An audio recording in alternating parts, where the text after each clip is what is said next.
oh, hey, ya, hey, ya, ho. Oh, hey, ya, hey, ya, ho. We recognize with deep respect and gratitude our home on the side of sacred Buffalo Guardian Mountain. In the spirit of respect and truth, we honor and acknowledge the Banff area known as Minerpa, translated in Stony Nakota as the waterfalls, and the Treaty 7 territory and oral practices of the Yarhe Nakota, the Stony Nakota, comprised of the Bears Paw, Chiniki, and Good Stony Nations, as well as the Tsuut'ina First Nation and the Blackfoot Confederacy, comprised of the Siksika, Piikani, and Kainai. We acknowledge that this territory is home to the Shuswap Nations, Ktunaxa Nations, and the Métis Nation of Alberta Rocky View District 4. We acknowledge all nations who live, work, and play here. Help us steward this land and honor and celebrate this place. Hey-ya, hey-ya, ha. Oh, hey, oh, hey. Oh, hey, oh, hey. Good morning, afternoon, or evening, depending on when you're coming from. My name is Chris Lorway, and I'm the President and CEO of Banff Centre. And we're very excited to have you here with a big announcement today, not only of our suite of ongoing Indigenous leadership programs, but with some of our new cultural programs, and to bring you in a little bit more to our thinking overall about leadership at Banff Centre.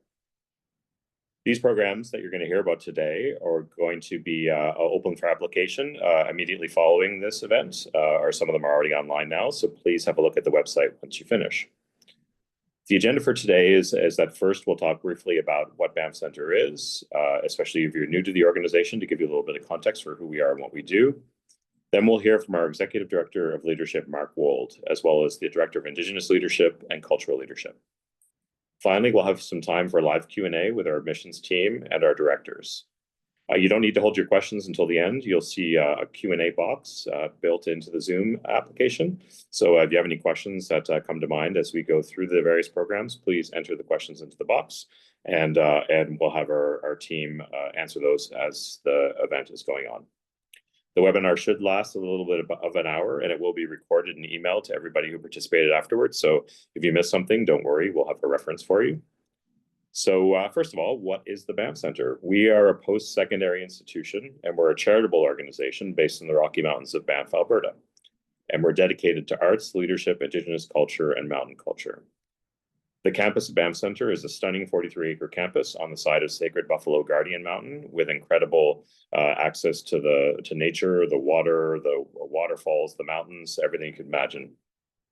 At Banff Centre, we run training and development programs in our arts and leadership streams. We present and exhibit artists in our theaters and galleries. We host conference guests and meeting spaces, hotels and restaurants, and we even bring our local community onto campus through our on-site gym, our pool, and our climbing gyms. In other words, every day at Banff Centre brings together artists, leaders, audiences, and communities to create, collaborate, share, innovate, learn, and inspire. In the 2024-25 season, we ran over 50 arts and leadership programs and welcomed over 1,000 participants from our home in Alberta, from across the country, and even international participants. Today, we're going to tell you about 20 programs that cover both Indigenous leadership and cultural leadership. All programs benefit from Banff Centre features, which include as I mentioned, our magnificent mountainous setting, our on-site accommodations and meals, mentorship and guidance from world-class faculty in Banff Centre, our esteemed participant services department, who are there to help with every stage of the experience, and also a wide range of financial assistance offerings.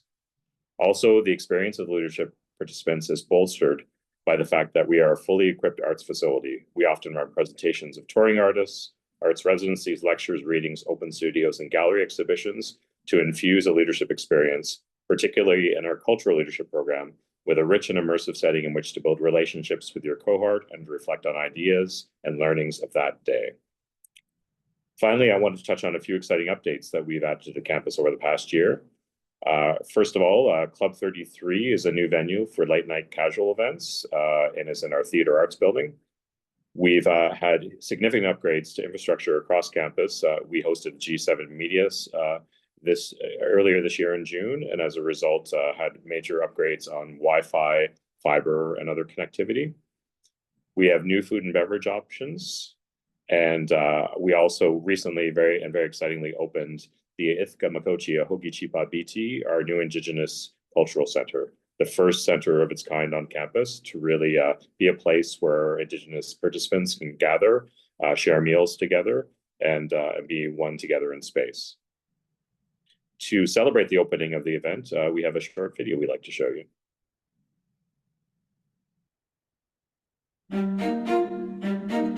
Banff Centre was founded in 1933. In the 1940s, we were given a lease to come up the hill on the side of Sacred Buffalo Guardian Mountain. We built 3 original chalets, of which the building behind me is one of them.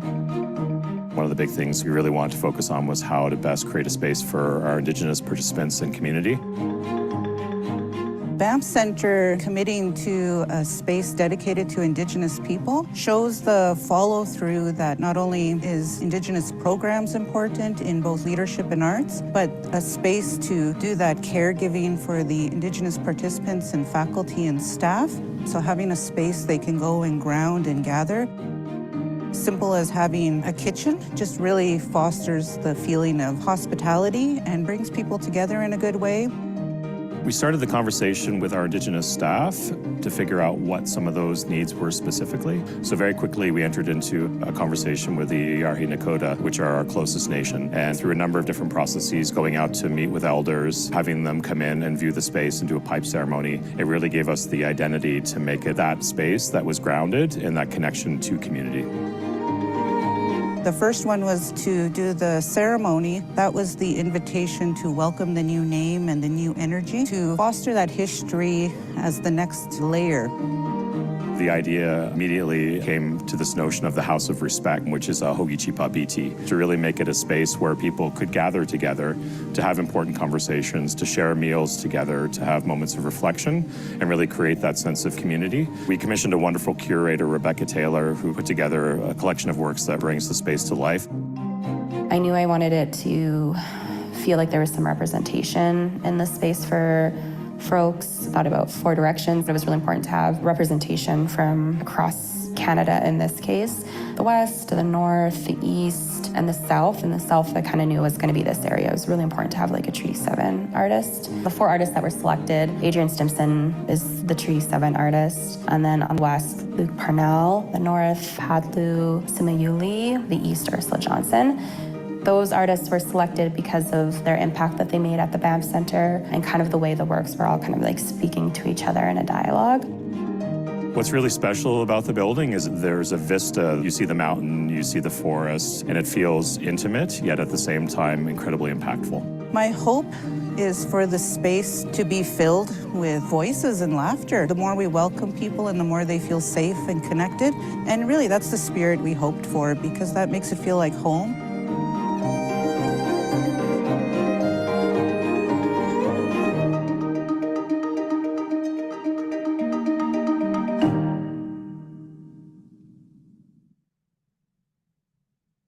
So as you can see, this center is a wonderful addition to our campus, and we can't wait to show it off to all of you. And with that, I'll pass it over to Mark Wold, our Executive Director of Leadership. Mark? Thank you, Chris, and a warm welcome to everyone joining us today. We've been working diligently and intentionally, as Chris said, on the evolution of leadership programming at Banff Centre, and we're excited to share some important updates, both in terms of our strategic direction and the frameworks guiding our work. Today, as Chris said, you'll hear more about how we're growing and shaping 3 key streams in our leadership programming: Indigenous leadership, cultural leadership, and our summits and convening series. Before we dive into the present, I do want to acknowledge the long and rich history of leadership programming at Banff Centre, a legacy that's been foundational as we reimagine its future. Our leadership story began in the 1950s, and in 1952, a certain Margaret Kane became the first woman to graduate from the newly formed Banff School of Advanced Management. The program, a short course in business administration, included timely topics like labor relations and the Canadian economic scene, topics that remain relevant today and could have been grabbed from yesterday's headlines. Our programs have always sought to be responsive, to meet the moment and support leaders navigating complexity and change. Margaret Kane, incidentally, went on to a successful career in oil and gas and established an endowment fund that continues to support our leadership participants in our programs today.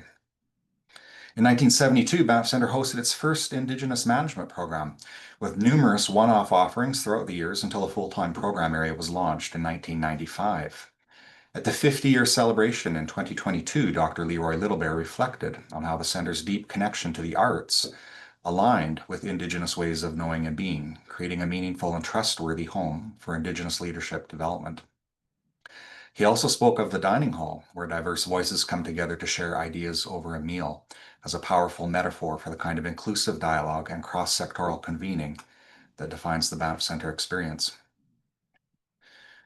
And while Banff Centre has always been a place for gatherings and ideas, our formal summits and convening series began essentially in the 1960s. Later in 1986, after serving 14 years as Premier, Peter Lougheed joined the National Advisory Committee of the Banff School of Management. Today, through the Peter Lougheed Leadership Initiative, administered by Advanced Education in Alberta, we're proud to receive funding that supports the redesign and relaunch of our leadership programs, including the summits and convenings you'll hear about today. In 1973, we launched the first Cultural Resources Management Program with a clear mission to increase the impact and viability of cultural resources in our society through improved leadership. Fast forward to a few years ago, we undertook a major redesign of our cultural leadership program, starting with a national environmental scan to understand the current leadership landscape. In March 2024, we hosted a cultural leadership forum with 30 thought leaders from across the arts and culture sector. Their insights helped shape the redesign of our programs that you'll see today. We also conducted a months-long Indigenous-led consultation, grounding the work in our WISE Practices research model, our leadership principles, and our right relations engagement principles, the same model that underpins our Indigenous leadership programs. This consultation also included a literature review of over 130 titles, 30 case studies, and an additional 30 to 40 national projects that are currently underway. The result was a new modular program toolkit for cultural leaders, emphasizing relevance and live case study experience.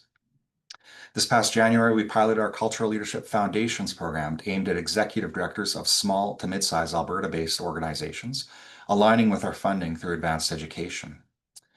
That pilot has significantly shaped our next steps, and you'll hear more shortly from Geneviève Simon, our Director of Cultural Leadership, as we expand our programs to the national and international stage. Before we do, I'd like to say a few words about our Convening and Summits series. Unfortunately, Simon Marsden, our director, isn't here today. He's on a well-deserved break following a recent summit, What Universities Owe Democracy in Increasingly Polarized Times. That particular summit happened last week and brought together thought leaders, public servants, university presidents, scholars, cultural voices, published authors, including a former prime minister and premier, all to spark meaningful dialogue around the urgent challenges facing democracy and freedom of speech today. It was co-hosted with the University of Alberta, also a recipient of the Peter Lougheed Leadership Initiative. Our summits and convenings act as a research and development engine, feeding insights directly into both our core leadership and arts programming in order to keep our core programming relevant. Other highlights from this past year include the Possibilities Retreat. That was exploring the intersection of human-computer interaction and live performance, a partnership with the University of Calgary's School of Creative and Performing Arts and Computer Science. Preparing for Life and Performance was a summer arts festival convening that focused on the evolving needs of performing artists. Topics included career transitions, financial planning, burnout, and more. And earlier, our Indigenous leadership team hosted a thought leaders gathering on child and family services. The focus was on Bill C-92 and the evolving landscape of Indigenous jurisdiction over child and family services. Participants included social workers, elders, legal experts, and community leaders. That topic was identified as a key need back in 2023 when we held an Indigenous faculty and elder gathering. This gathering led to program design work over this past year and the launch of a new program, and serves as a prime example of how our summits and convenings feed directly into our core programming. So with that context, I'd now like to introduce my colleague, Simon Ross, our Director of Indigenous Leadership, who will speak more about our work in that vital area. Simon. Thanks, Jim. Mark, thank you very much. I appreciate that. Good morning, everybody. My name is Simon Ross. I'm Inklakatma. I come from the interior BC, and as Mark shared, I am the director of the Indigenous Leadership Program. Today, I would like to share with you what our programming looks like for not only the end of our 25-26 program year, but really looking forward to the programs that we're going to be offering in 2026, 2027, as well as sort of updates to what we're going to be looking at with a future faculty gathering and how that informs us to our growth and the needs in Indigenous communities across the country. Also want to update around our current program design and development that we're working on, that we're hoping to be able to pilot either in May of 2026 or October of 2026. I'll share more information about that later in the presentation, and also would like to sort of really focus on how we're looking at and considering to provide on-site custom programs for Indigenous communities, nations, or organizations. With that, we'll move to the next slide, and I want to sort of re-emphasize the importance of how our work is grounded in what we call our WISE practices or our research model, how we're grounding the work in identity and culture, leadership, strategic vision and planning, good governance, accountability, stewardship, performance evaluation, partnerships and external relationships, and how when we take a program within each of these WISE practice models, we become eligible for a certificate of excellence in Indigenous leadership, governance, and management. That's the intention. By doing a program in each area, we're able to walk away with that well-recognized certificate. Our next slide, we're going to focus on identity and culture. And this is really focusing on what are the programs that we're offering in 2026, which is our intermediate, I should say, our WISE practices in Indigenous leadership. We've taken out intermediate off of most of our program titles, but there you can see the dates there and who the faculty are. But the WISE practices program is really focusing on how participants bring WISE practice Indigenous leadership model to life in their role organizations while taking a personal and professional leadership journey. The program creates space to regenerate and envision while expanding roots of identity, knowledge, and cultural values within your own leadership style. So we have that operating twice in 2026. Next slide. Also within our identity and culture spoke or wheel or hub, we are having our Calling Our Spirits Home Indigenous Women's in Leadership program that is being delivered twice in 2026 as well. This is really how participants learn how to bring I need to move my slide on my side. Strengthen their nations during a time of significant global and social change. Women are encouraged to stand strong, reconnect with their purpose, and remember the importance of their lives. This program unites leaders from diverse backgrounds to share knowledge, renew hope, and envision brighter futures. It's an incredible transformational program. Our next slide. We're going to move into the leadership, that was identity and culture. So this is leadership, inherent right in Indigenous governance. This program is being offered in May of 2026, and this is really looking at the foundational principles of effective and responsible governance. Participants explore historical and contemporary Indigenous governance models while reflecting on their own gifts, responsibilities, and legal entitlements. Our next slide.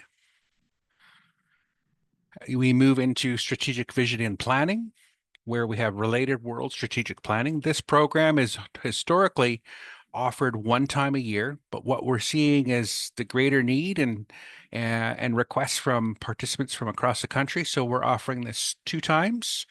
And this program is really focusing on the success of Indigenous nations and organizations setting strategic directions and their long-term goals. How to develop a strong strategic plan is required to adapt to global change, to reduce dependency on governments, and improve the standard of living for Indigenous people.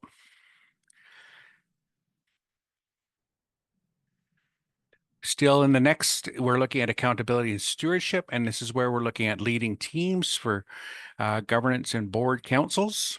And this program focuses on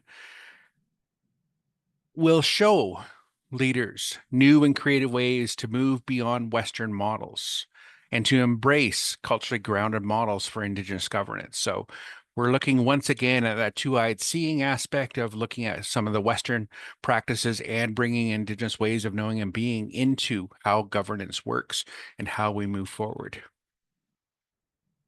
The next slide is performance evaluation, and that is project management for Indigenous organizations. And this is where we're really looking at some of the Western systems, once again, being paired with Indigenous practices. By adopting the standardized techniques and tools, participants will be better equipped to lead successful projects from start to finish. In addition to learning about those best practices, participants will enhance their knowledge and skills through the lens of Indigenous wise practices throughout the program as well.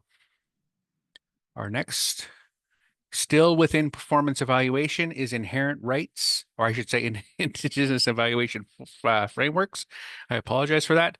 And here we're really looking at how do we evaluate and benefit from evaluation in inherent rights. Indigenous people have long used evaluation practices to guide decisions, sustain cultures, and nurture communities. Today, evaluation serves as a powerful tool supporting Indigenous practices and share programs. It amplifies Indigenous voices, ensuring their values, needs, and aspirations are central to decision-making. At the same time, whenever we've looked at evaluation, we've always had to follow Western systems, whether it's through granting or provincial or federal or municipal relationships that we hold. And so now we're looking at how do we actually utilize Indigenous ways of knowing and being to share the story and the impact in that process. Our next slide is focusing on collaborations, partnerships, and external relationships, our business economic development program. And this program creates effective policy is key to achieving successful, sustainable, and self-determined economic activity. So we're looking at that entrepreneurial aspect of individuals or nations, looking at how to bring economic sustainability to their community and how does it actually promote the well-being of communities through that process.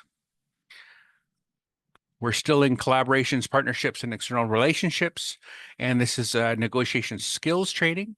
As you can see, we have a program that is still being available within our 25-26 program, being delivered in March of this coming spring, and then March of 2027 as well.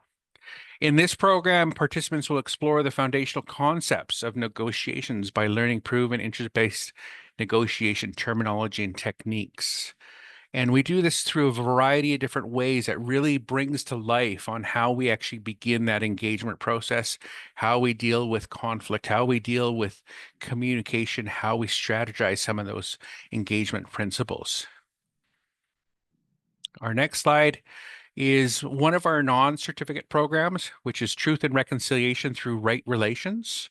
And this program is really focusing on how participants explore the past, present, and future of truth and reconciliation within Canada.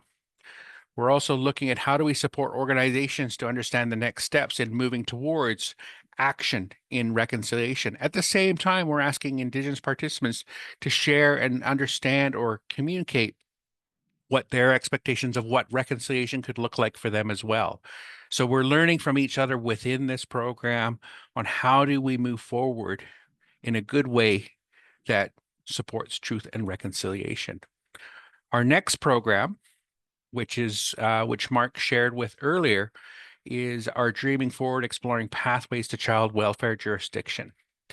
Based on the need and the expectations that Mark shared about Bill C-92 coming from the federal government, there's always been questions on how do Indigenous organizations or Indigenous communities support and advocate for the jurisdiction of child welfare jurisdiction. And we call it pathways because we really ground the work in understanding all the different avenues of jurisdiction that is impacting child and family welfare systems within community, urban and rural. And this way, individuals are able to walk away with how do they continue engagement? Do they change their strategies? Do they change their practices to support the best outcome for their children and their families? Our next slide, which is really important, is we always take a look at how do we actually build new programs and why do we build new programs. So in the spring of 2026, we're going to be hosting another faculty gathering where we bring our faculty and elders together from across the country to really identify what are the gaps still within Indigenous communities or Indigenous organizations, and how can we actually build and support that. The example that Mark shared with was about Dreaming Forward, Bill C-92, Child Family Service Jurisdiction. Now we're looking at youth leadership. And so we're in the process of doing another thought leaders gathering this fall, bringing individuals from across the country to share what are the needs that are building the next generation of leaders. And we're excited about that. We're hoping to sort of complete that work and pilot the program in May or October of next year. And as we went through the slides, we saw that there is still programs in January and February of March of 2026, that there is still some seats available. And as a continued reminder is that we do have scholarships available upon application for our programs. And we're excited to see you here, and we invite you to come and join us here at the Banff Centre for all the good work that Indigenous Leadership provides. With that, it's a pleasure and honor to introduce our next director, Geneviève Simon, who oversees our cultural leadership area. Thank you. Thank you, Simon. Hello, everyone. I'm truly honored to be joining the Banff Centre's leadership team as Director of Cultural Leadership. It's a privilege to step into this role at an institution that has long been a beacon for creativity and transformation. Over the years, I've had the joy of working with many graduates of Banff's leadership programs. And what's always stood out to me is the deep sense of community and purpose they have. My hope is to carry forward that legacy by creating spaces where both emerging and experienced leaders in arts and culture can connect with peers and thought leaders, approach complex challenges with creativity and confidence, build lasting friendships, gain international recognition, and contribute to a vibrant community dedicated to driving meaningful change in the world. As Mark Wold mentioned, the team has spent time listening and reflecting, consulting with cultural and creative sectors, commissioning research, and piloting a course earlier this year. From that work, we've made a decision that feels both exciting and deeply aligned with Banff Centre's values. We will build upon the powerful foundations of Indigenous Leadership's 7 Wise Practices and Right Relations developed through 50 years of Indigenous programming here at the Centre. We're inspired by their approach to nation building, and we believe that shifting from best practices to wise practices will help all of us living and working on this land build a more resilient, caring, and hopeful future. We also heard clearly that our previous model, which worked with a select cohort over a longer period, unintentionally excluded many who simply couldn't afford the time. So we're evolving. We'll be offering a modular approach, 6-day programs designed to be more accessible to a diverse group of cultural leaders working in organizations of any size and across any art form. That includes Indigenous, Canadian, and international artists, administrators, policymakers, creative producers, educators, and community-based cultural workers, both urban and rural. Our mission is to nurture brave cultural leaders through immersive programs that integrate creativity, intercultural dialogue, and community wisdom with contemporary practices in governance, strategy, and innovation. These programs are suited to those who are looking to build skills that will allow them to run effective organizations, build healthy and sustainable communities, and drive change. Each course is thoughtfully designed to offer a rich mix of learning experiences, including time for reflection, art-based and land-based learning, peer-to-peer exchange, case study analysis, and plenty of group dialogue.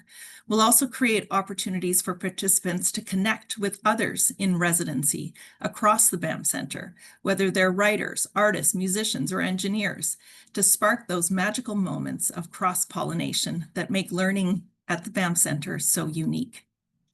Participants will also have the opportunity to earn the Banff Centre Certificate of Distinction in Cultural Leadership by completing 7 programs, each one aligned with one of the 7 Wise Practices in this new model. And of course, you heard Simon describe those wise practices.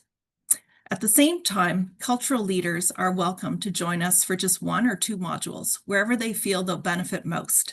The program is designed to meet people where they are, offering flexibility and inspiration at every step.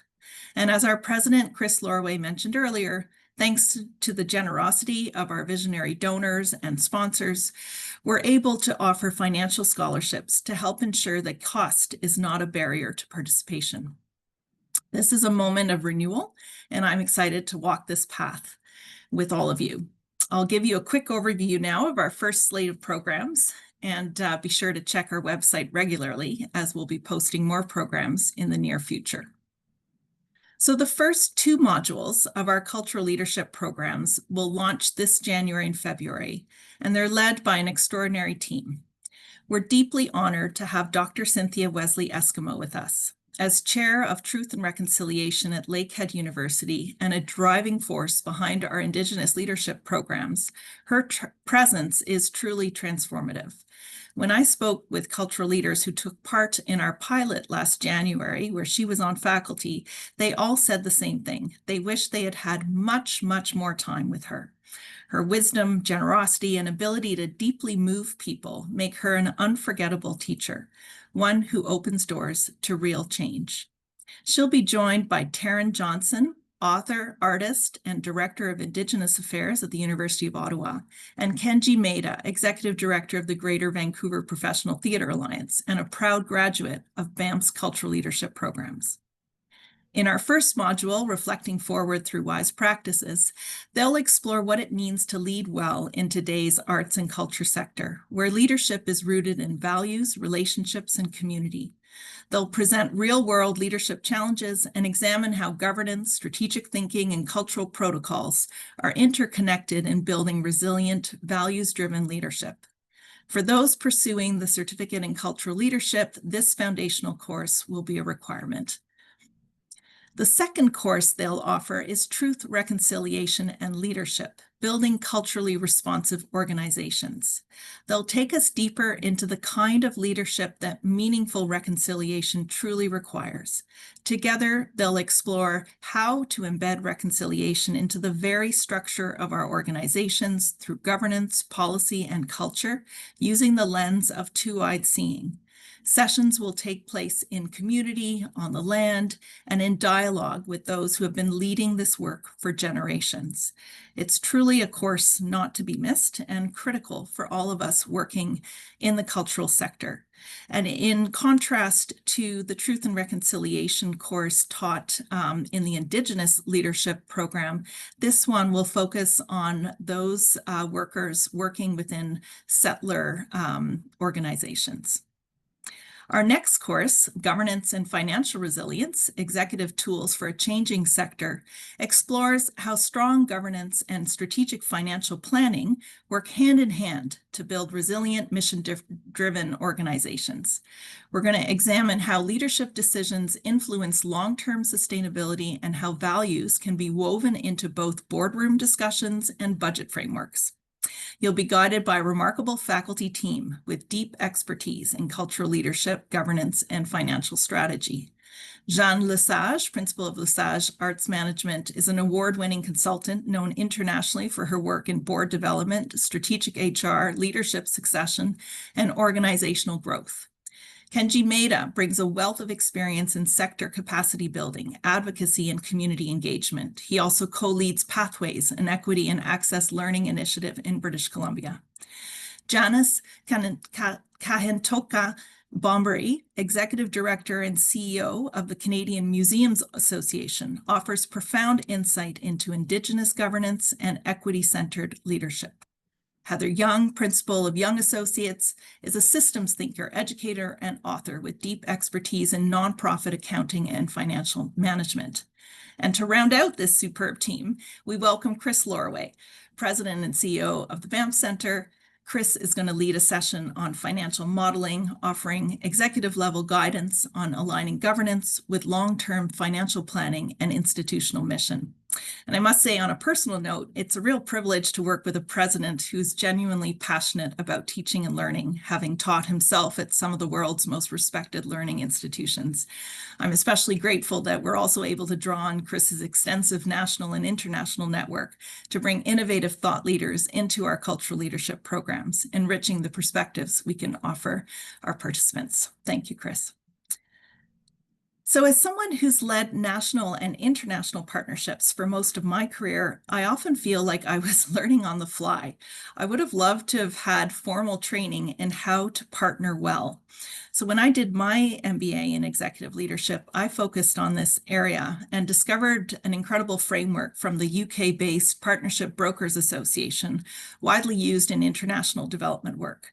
I'm thrilled to be bringing this methodology to our sector through our upcoming course, Partnerships in the Arts, Building Resilient Cultural Ecosystems. This program is designed to help cultural leaders design and lead high-performing partnerships across public, private, nonprofit, and community sectors. Participants will explore the full partnership cycle, from scoping and brokering to sustaining outcomes, while learning about the full spectrum of collaborative relationships. You'll learn how to map interest holders, align interests, share resources, and navigate power dynamics, all with a focus on ethical and sustainable collaboration. We're honored to have Jocelyn Daw leading this course. She's a nationally recognized change maker with decades of experience building multi-sector partnerships. Jocelyn brings deep expertise and a commitment to help leaders build capacity for impact. She'll be joined by Fauna Buse, an accredited partnership broker with a background in counseling and post-disaster recovery, known for her ability to build trust and move collaborations forward with creativity and ease. And participants will receive a certificate not only from the Banff Centre, but also from the Partnership Brokers Association, along with access to their global network and resources. So if you're looking to lead partnerships with greater confidence, clarity, and purpose, this is a fantastic course. As we know, our sector is experiencing rapid and complex change, and planning for the future can feel overwhelming.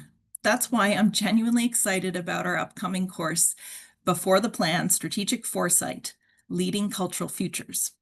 When I met Peter Padbury, one of the world's most respected futurists, I was thrilled by his enthusiasm to work with the arts and culture sector for the very first time. Peter has spent decades helping governments, NGOs, and international organizations navigate disruption and think long-term. Now he's bringing that expertise to our sector, alongside Carolyn Warren.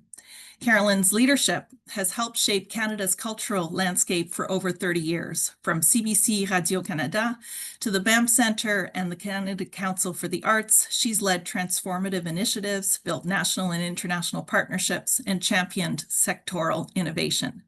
So together, Peter and Carolyn will bring a powerful blend of strategic insight and deep experience to this course.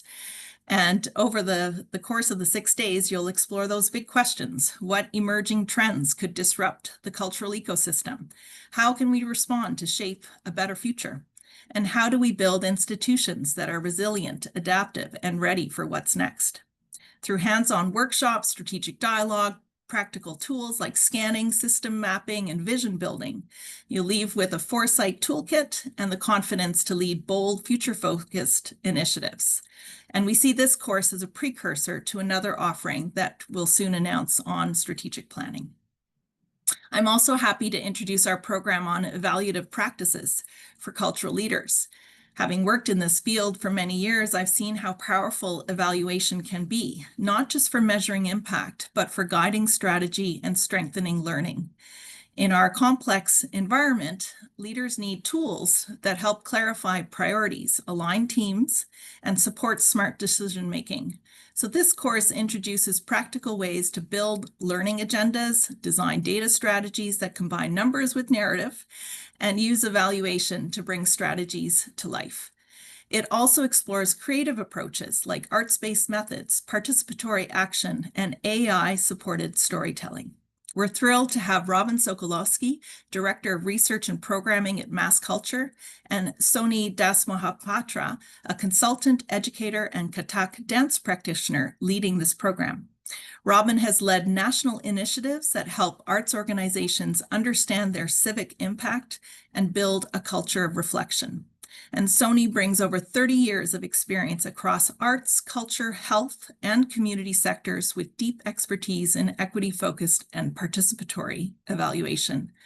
So participants, we hope, will leave with tools to clarify what matters most, engage their teams in meaningful reflection, and build systems that support transparency, adaptability, shared learning to help their organizations become more responsive, resilient, and impact-driven. Finally, when the team consulted with thought leaders across the country, one message came through loud and clear. Cultural leaders need more support to engage meaningfully with cultural policy and to understand how to work with government at all levels. That's exactly what our course, Reimagining Cultural Policy, Leading Change Across Governance Systems, is designed to offer. Cultural policy, both in Canada and globally, is under pressure to evolve. As leaders, we need to understand how it shapes access, equity, and influence, and how it can be reimagined to reflect diverse worldviews and lived experiences. This course gives participants practical tools to analyze cultural policy across local, provincial, federal, and Indigenous governance systems. It's about understanding how decisions are made, how funding cycles work, and how we can advocate for community-rooted priorities. It's also a space for bold thinking and meaningful dialogue, where Indigenous and non-Indigenous leaders can exchange perspectives, challenge assumptions, and co-create more inclusive and responsive policy frameworks. We're honored to have two internationally engaged faculty members leading this work. Dr. Terry Lynn Brennan, Executive Director of Lodgepole Arts Alliance, is an intercultural planner with global experience across 12 countries and a leader in equity-focused policy and Indigenous cultural planning. And Kelly Wilhelm, head of the Cultural Policy Hub at OCAD University, brings over 25 years of experience in government, arts, and media, and is a member of the Global Creative Economy Council.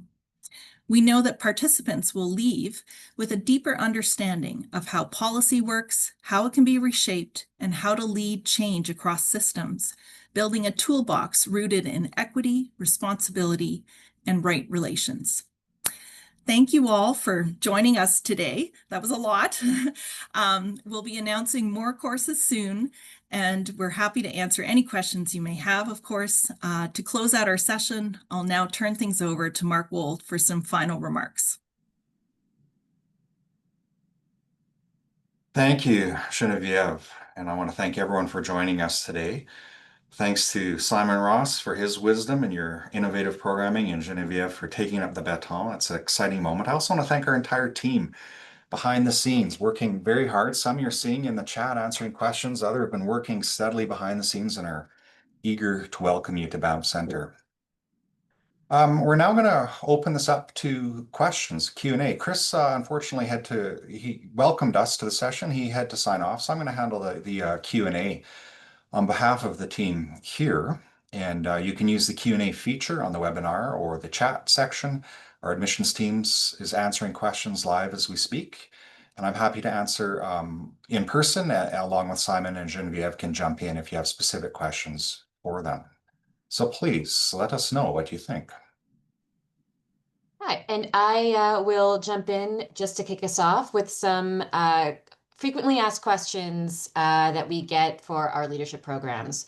So Mark, our first question is, what makes a strong application for Banff Centre's cultural leadership programs? And Genevieve can jump in on this as well. Okay. Sure, thank you for the question. What I'm looking for, we're trying to design our courses to address two needs, and this came out in our environmental scan. The first aspect of a leadership program is to address how can we help you grow as a person, as a leader? What leadership capacities, competencies are you looking forward to that you want to grow in, and that this course might help you? The second is on the organizational development. What case study are you bringing? What is a pertinent issue you and your organization are facing?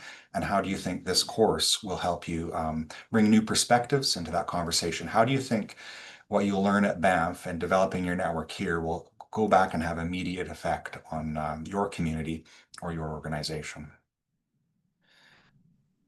I don't have much more to add, Mark, but I would say that, we're so excited to bring a diverse pool of perspectives to our cohorts. And we know how important peer learning and peer mentorship is.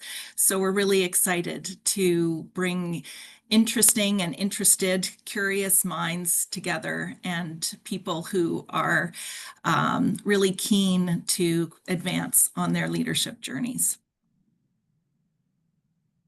Thank you both very much. And our next question is, are you able to apply internationally? Are there any additional supports for international participants? Mark, I'll throw this back to you. Yeah, thank you. Great question. In short, yes, we are open for international applicants. When I alluded to our starting pilot in Alberta, that's a nod to our funding source. We're accountable in these political times to be growing, nurturing, and developing Albertan and Canadian talent to help sustain them and prepare them for national and international careers. But part of Banff Centre's secret sauce has always been having international participants, whether it's in our arts or leadership programs. So you're more than welcome to attend. We feel the content, certainly in the courses we've showcased today, is transferable. The more you get into financial governance and governance models, it's going to depend on the country. So we would look at case study work, but we think what we're bringing into the experience here would be transferable and relevant. Banff Centre, as you'll see on our website, and our admissions team can certainly help you navigate that. You don't require a student visa. You do need a visitor visa, and that information is available on our website. Thank you. Thank you very much, Mark. And last question to kick us off. What financial assistance is available for our leadership programs? Yeah, thank you. We have some financial assistance across the board, whether it's Indigenous leadership or our new cultural leadership programs. We don't have 100% funding. We didn't feel we needed to, and we don't have those means. So as we say on our webpage, our funding is geared towards not-for-profits and smaller organizations. We want to have balanced and even cohorts. If you're from a national organization, we're going to say perhaps you need to fund that yourself. But we have up to 65% funding for individuals, and that is to address accessibility and the needs of the sector today. So you can certainly apply for that when you apply for the program. Thank you, Mark. There is a question in the chat here. I'll open it up to any of the directors on the meeting. Is there any crossover of courses in cultural leadership and Indigenous leadership to earn the certificate the certificate for our cultural leadership programs? For now, we are not going to cross over courses between the two program streams. However, you're welcome to take individual courses in either of those streams, of course. Simon, I don't know if you have anything else to add to that. No, I think the biggest thing is we've had conversations around it. Where we're really looking at is making sure that both program areas are grounded in wise practices. The content is not necessarily going to be mirrored in either program stream. So when we look at cultural leadership and the knowledge that is being shared, it's specific for the cultural side or the art side of pieces, and Indigenous leadership looks at how are we looking at nation building and supporting that in an Indigenous lens. So it's a great question, something that we have thought about, and currently at this time we're keeping both program streams separate. And I'll just add to that. Thank you both. We did feel the topic of truth, reconciliation, leadership is just so important, and we have been offering that in various forms over the years. By offering two versions, as Simon said, they're different target groups, and a lot of our Indigenous leadership participants are engaged in Indigenous communities, business, economic development. It's a wider range than the arts and culture. When we surveyed what arts and culture wanted, they wanted really focused. And when we said building culturally responsive organizations, it's addressing a different set of needs, but still within that conversation. So we are using the wise practices and the engagement principles to ground it, but focusing it more on a specific sector.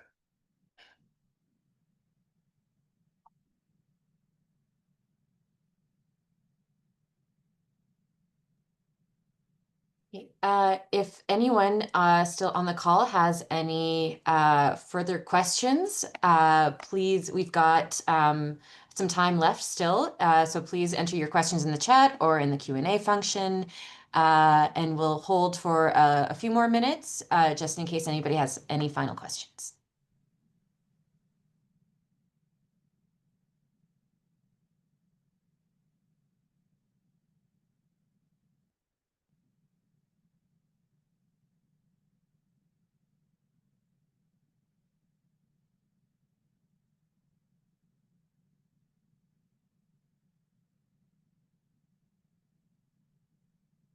Yes, I see that that comment for some hold music. We'll stay tuned on the next webinar. We might add that in.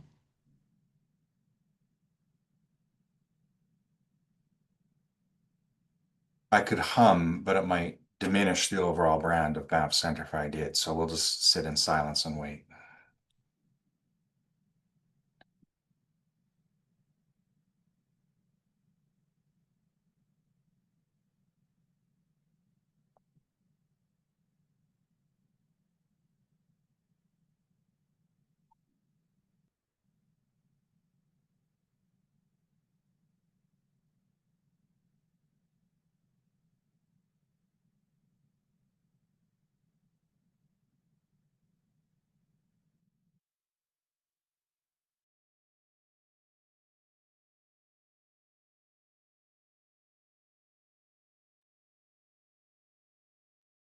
I'm going to answer one of these questions that we have in chat from Tammy, looking to clarify if would be eligible to apply for these programs specific to cultural workers. The big thing to understand is that we are a public post-secondary institution. And so we have open enrollment for both program stream areas. And it's really trying to look at, when it comes to truth and reconciliation, how are we supporting that action of reconciliation? And I think if you have a cultural sector priority, I would suggest looking at the cultural leadership program versus the Indigenous leadership. But if you're working for Indigenous organizations or with Indigenous organizations, I choose that stream as well. So I hope that helps, Tammy.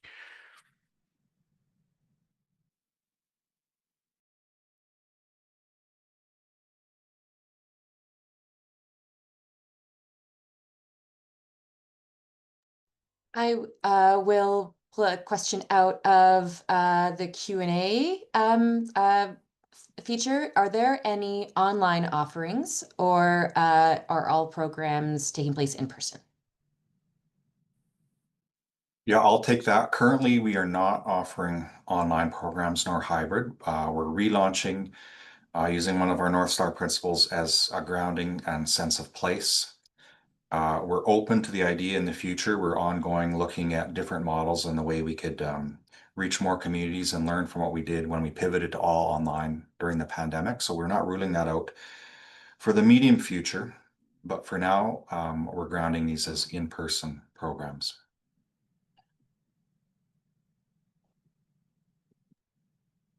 And I will pull another one out of the Q&A.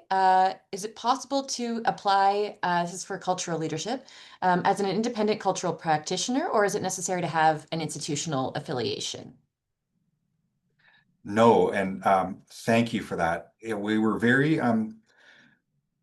sure when we held our cultural leadership forum to invite independent consultants working in the sector or intersecting in different ways across the sector who would benefit from the program. And that was some similar design thinking to some of our Indigenous leadership programs.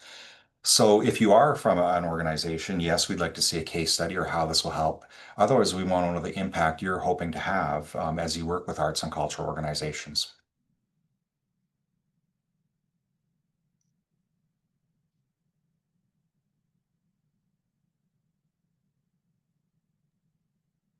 Okay, I think we are good for question. Oh, or one more. A couple of programs are not only getting a participating certificate, will those be certified in the future?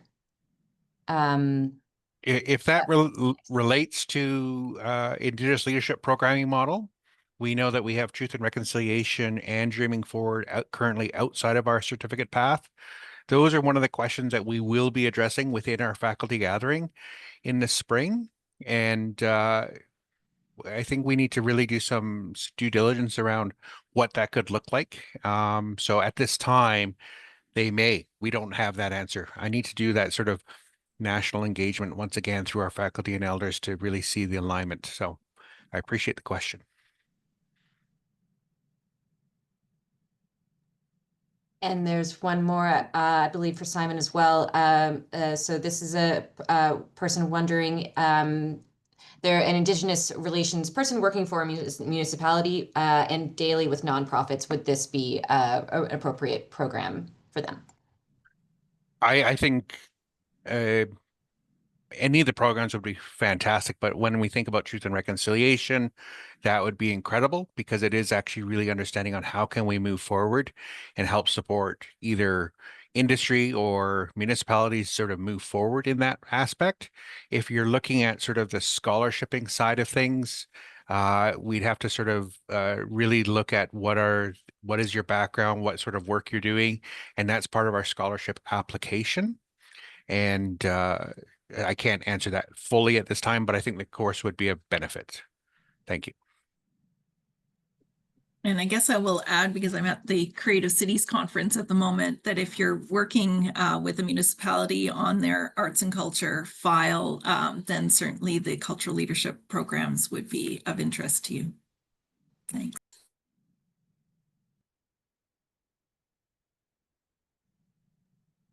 Jeanette's got lots of questions here. Jeanette, one of the bigger pieces that I really take a look at with the Indigenous Leadership Program is we have continuing ongoing conversations of how do we have potential partnership or transfer agreements with other post-secondary institutions. It's something that we've been thinking about and discussing for a long period of time. We'd like to look at, some of that post-secondary accreditation to support some of that work. But it's still some of the research that we're doing into clearly identify what that could look like. And so that sort of really relates to the assessment side of things. So it's something that's ongoing and something as our big picture of planning. So, but and thank you for your comments around clear allyship roles and responsibilities. Those are a big piece that we really need to sort of ensure that we have the co-conspirators and the allies to really support the importance of nation building and understanding of reconciliation with Canada and Indigenous peoples. Thank you.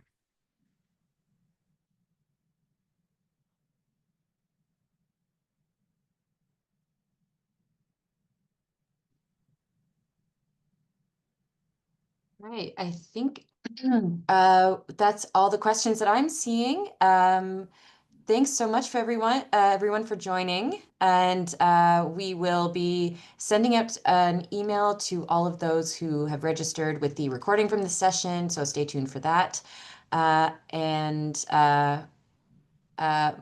Mark, any final comments from you? I just want to thank everyone again for listening and checking into our webinar. Spread the word. Think it over with your teams. We're going to be adding new programs. We're just at a really exciting point right now, and we're happy you've joined us. And we hope that these will help your organizations thrive in an ever-changing sector. So thank you.